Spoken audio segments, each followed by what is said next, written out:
Nope. Mm-mm.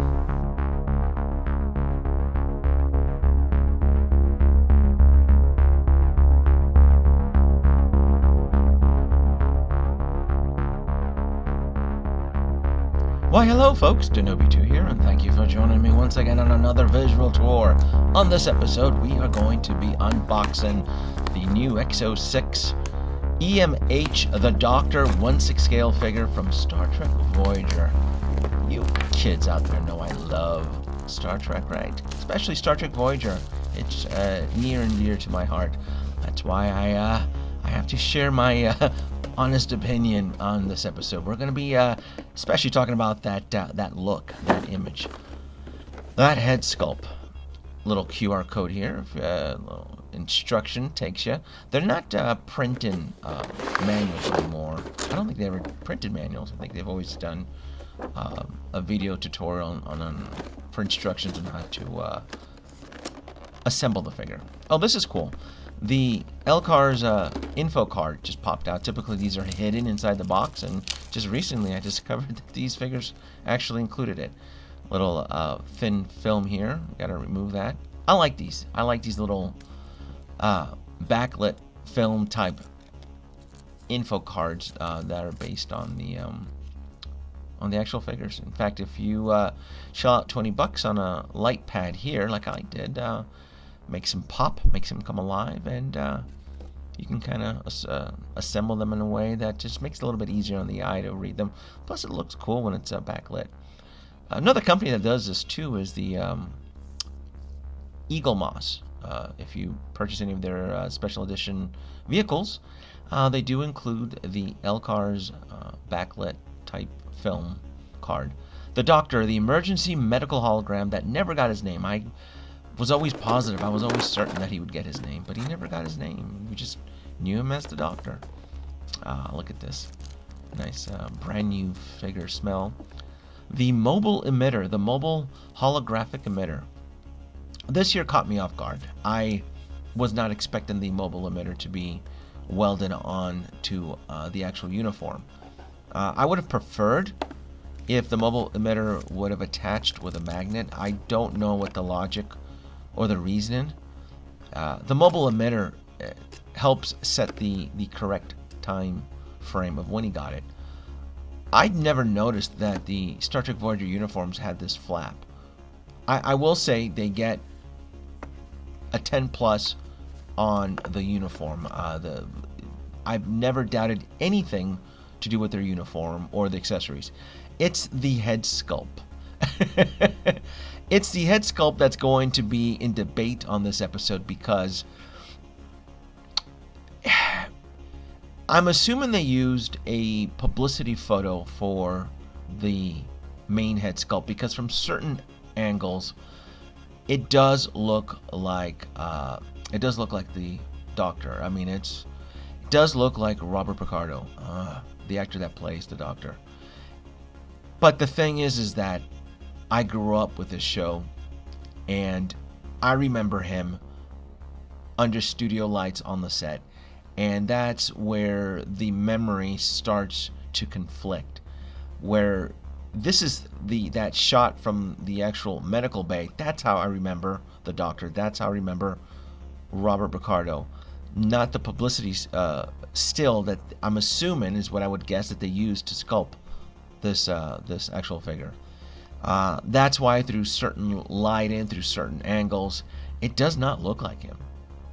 This is probably out of all four of their Star Trek figures that they've released in this line, this is probably their weakest one as far as head sculpt. When it comes to the accessories, when it comes to uniform, when it comes to display base, it's no questions, no doubt. Janeway was a little bit on the edge there too, but on a scale from 1 to 10, I would probably give Janeway, from certain angles, between a 7 and an 8. The Doctor here, I'm going to have to give him probably a 5 or a 6 from certain angles on a scale from 1 to 10. And then it's crazy. I don't know if they switched the sculptors. I'm going to have to do a little bit of research on that, because I honestly feel that they knocked it out of the park with Data and Patrick Stewart. as Picard. Maybe they're pinching pennies. I don't know, but I never had any doubts, and I still don't have any doubts when it came to Brent Spiner and Patrick Stewart from First Contact. Love everything about these figures. These figures just they brought me back to the film. They brought me back to 1996 when I saw this in theaters. Janeway, the uniform, the head sculpt, it does bring me back to Star Trek Voyager. I feel that Janeway should have probably had a older sculpt. She looks a little bit young on there, but it's not a deal breaker. She's still worth getting. The stitching on this is phenomenal. It's beautiful. Again, I'm looking at this mobile emitter here. Maybe it's the fear of losing it. Maybe that's why they welded it on. And the Starfleet comm badge is also glued on, which is fine. To me, the badge should never be removed. Never. Let's look at some of the accessories that it came with. I love the medical pad on there, and I love the hypo spray. I gotta say though, this is where they are knocking it out of the park. It's with the accessories. There's a lot of attention to detail to these accessories, and you can see the love. You can, especially someone like me that grew up during the Playmates era of collecting those action figures, and if you're not aware, Playmates is coming back making their action figures, which I've seen some of their stills. It looks okay. I mean, it looks pretty good. Where those Playmate accessories were just one solid color, so it's a breath of fresh air to get 1/6 scale accessories in Star Trek fashion that help sell the illusion that you're on board the Star Trek Voyager. Hint, hint, EXO-6. I'm all about dioramas. Give me some sets. Give me a holodeck arch. Give me something. I'm willing to buy if you're willing to build. So with the whole Voyager crew, it's one of those debates, is that are you going to make the whole crew? Are you only going to make the main headliners, right? Tuvok, Janeway, 7 of 9, right? It's one of those situations where I just find it hard to believe if that majority of the Star Trek fans are willing to shell out $200 plus for Kess and Neelix.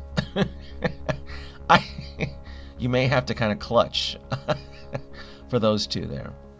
Now let's get back to accessories here. This hypo spray is just dynamite. This is just incredible. And then I discovered too that you can swap out the little vials here so that you could administer some medicine when they're going down on a away mission. This is not only a tricorder, this is a medical tricorder. So this is completely different. This is not a reused tricorder from what Janeway has. This is the medical tricorder, and what sets this apart is that it has the little scanner, the little handheld scanner on there. And at first I thought it did not come out. I thought it was glued, but no, it does. So this is where this is in my book where they get the extra points. Where I'm not happy with the head sculpt. I just don't feel that looks like Robert Picardo. But they do apologize with the accessories that this figure does come with. And I love that the little medical scanner comes right off, and he has hands that can actually hold it. So if he's scanning a patient, or he's doing an examination, it looks legit. It looks awesome. It looks like it really is like he is in the conducting a scan of sorts. So I just had Alita nearby. I'm like, hey, you might as well conduct a physical on her. I mean, why not? But it's beautiful. I love this tricorder. This tricorder is just, it's awesome. I love it. I love it. I love it.